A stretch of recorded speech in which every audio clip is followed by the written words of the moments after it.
Assalamualaikum warahmatullahi wabarakatuh. Perkenalkan, kami dari kelompok 3 Landasan Pendidikan. Di video ini kami akan menjelaskan pendidikan sebagai sistem, yang di dalamnya mencakup orientasi umum, analisis dan pemetaan pendidikan nasional sebagai suatu sistem, dan analisis sekolah sebagai suatu sistem. Perkenalkan, nama saya Kristia Maulida Rahayu dengan NPM 212122057. Di sini saya akan menjelaskan mengenai orientasi umum yang mencakup pengertian sistem dan pendidikan sebagai sistem. Pengertian sistem. Menurut Sutabri 2012-3 bahwa sistem adalah suatu kumpulan atau himpunan dari suatu unsur, komponen, atau variabel yang terorganisasi, saling berinteraksi, saling tergantung satu sama lain, dan terpadu. Pendidikan sebagai sistem.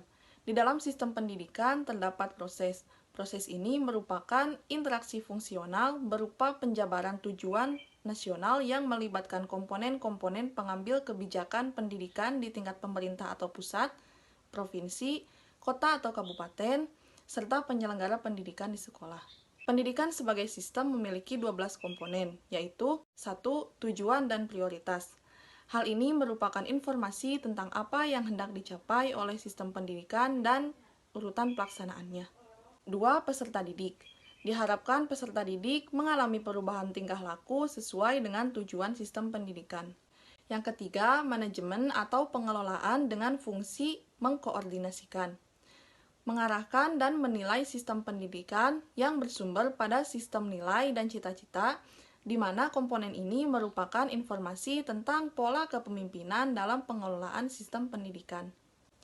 Yang keempat, struktur dan jadwal waktu, yang mengatur pembagian waktu dan kegiatan.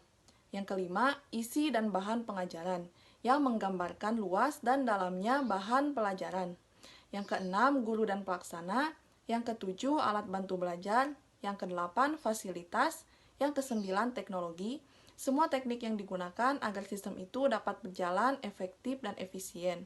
Yang ke-10, pengawasan mutu yang berfungsi membina peraturan-peraturan pendidikan dan standar pendidikan, misal peraturan penerimaan siswa baru, peraturan ujian dan penilaian.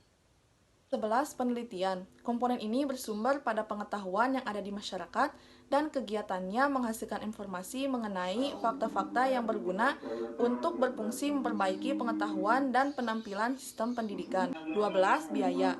Fungsinya memperlancar proses pendidikan dan menjadi petunjuk tentang tingkat efisiensi sistem pendidikan yang bersumber dari penghasilan masyarakat dan bantuan pemerintah. Pendidikan dapat dikatakan sebagai sistem karena memiliki ciri yang juga dimiliki oleh sebuah sistem. Adapun cirinya yaitu 1. Tujuan pendidikan, 2. Fungsi-fungsi. Suatu sistem memiliki tujuan yang harus dicapai. Untuk menunjang usaha mencapai tujuan tersebut, maka fungsi diperlukan sebagai sarana terlaksananya tujuan. 3. Komponen-komponen. 4. Interaksi atau saling berhubungan. Dalam satu sistem terdapat komponen dan semua komponen itu saling berhubungan, saling mempengaruhi, dan saling membutuhkan satu dengan yang lain. 5. Proses transformasi. Semua sistem punya misi untuk mencapai tujuan. Untuk itu diperlukan suatu proses yang memproses masukan atau input menjadi hasil atau output. 6. Umpan balik dan koreksi. Masing-masing fungsi memerlukan fungsi kontrol yang mencakup monitoring dan koreksi atau evaluasi. Hal ini bertujuan untuk mengetahui masing-masing fungsi terlaksana dengan baik. 7. Daerah batasan dan lingkungan. Interaksi akan terjadi antara suatu sistem dengan lingkungan sekitar. Namun terdapat batasan tertentu antara suatu sistem dengan sistem yang lain. Suatu sistem dapat pula merupakan bagian dari sistem yang lebih besar. Perkenalkan, nama saya Miranda Kirugultom. Di sini saya akan menjelaskan analisis dan pemetaan pendidikan nasional sebagai sebuah sistem. Pendidikan nasional akan menjadi suatu sistem dengan permasalahan yang kompleks apabila lembaga pendidikan sebagai suatu organisasi tempat berlangsungnya administrasi dan manajemen pendidikan tumbuh menjadi besar. Fungsi dan tujuan pendidikan juga dapat dikemukakan unsur-unsur pentingnya dalam sistem pendidikan nasional sebagai berikut.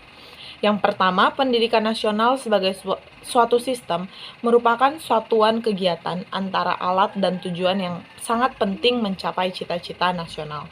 Lalu yang kedua, ada pendidikan nasional sebagai suatu sistem dilaksanakan secara semesta, menyeluruh, dan terpadu. Lalu yang ketiga, pendidikan nasional sebagai suatu sistem harus dilihat sebagai keseluruhan unsur dan kegiatan pendidikan yang saling berkaitan satu sama lain dan saling menunjang dalam pencapaian tujuan pendidikan nasional. Lalu berikutnya saya akan menjelaskan tentang analisis pemetaan sekolah sebagai sebuah sistem. Sekolah sebagai sebuah sistem memiliki beberapa komponen-komponen. Komponen-komponen tersebut terdiri dari masukan atau input, proses, dan keluaran atau output. Masukan tersendiri adalah segala sesuatu yang diperlukan oleh sistem sekolah untuk menjalankan proses sehingga menghasilkan keluaran yang diharapkan.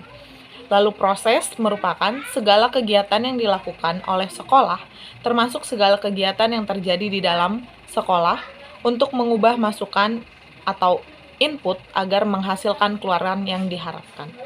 Lalu output sekolah berfokus pada siswa, diantaranya yaitu kelulusan siswa.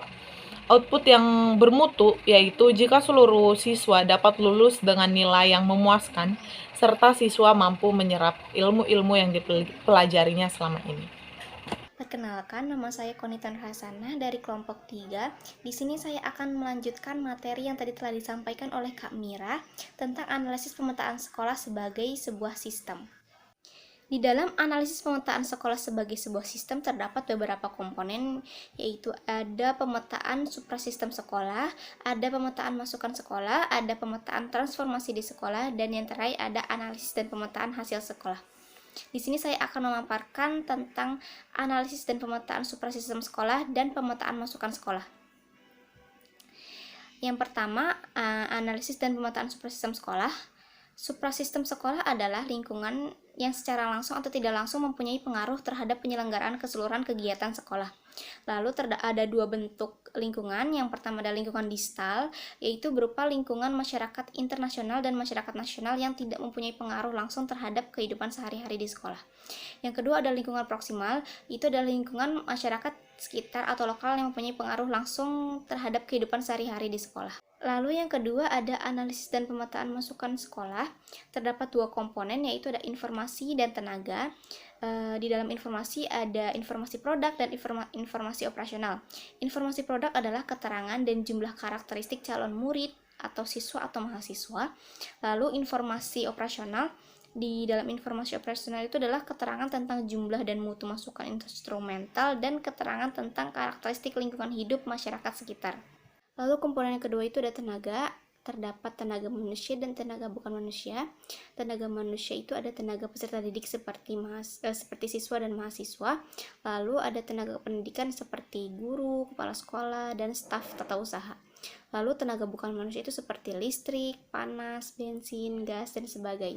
Sebelumnya izin memperkenalkan diri, nama saya Pina Dwi Harpa dengan NPM 212122041. Saya akan membahas yang pertama ada analisis dan pemetaan transformasi di sekolah, dan yang kedua ada analisis dan pemetaan hasil sekolah. Baik, yang pertama yaitu analisis dan pemetaan transformasi di sekolah, ada komponen-komponen sekolah. Nah, komponen-komponen sekolah diantaranya ada tujuan-tujuan pendidikan, lalu ada organisasi sekolah, ada masa pendidikan, sarana dan prasarana sekolah, lalu ada kurikulum, ada biaya pendidikan, ada tenaga kependidikan, dan ada peserta didik. Nah, selanjutnya yaitu proses-proses dalam transformasi. Yang pertama ada transformasi administratif atau subsistem administrasi yang dipimpin oleh kepala sekolah.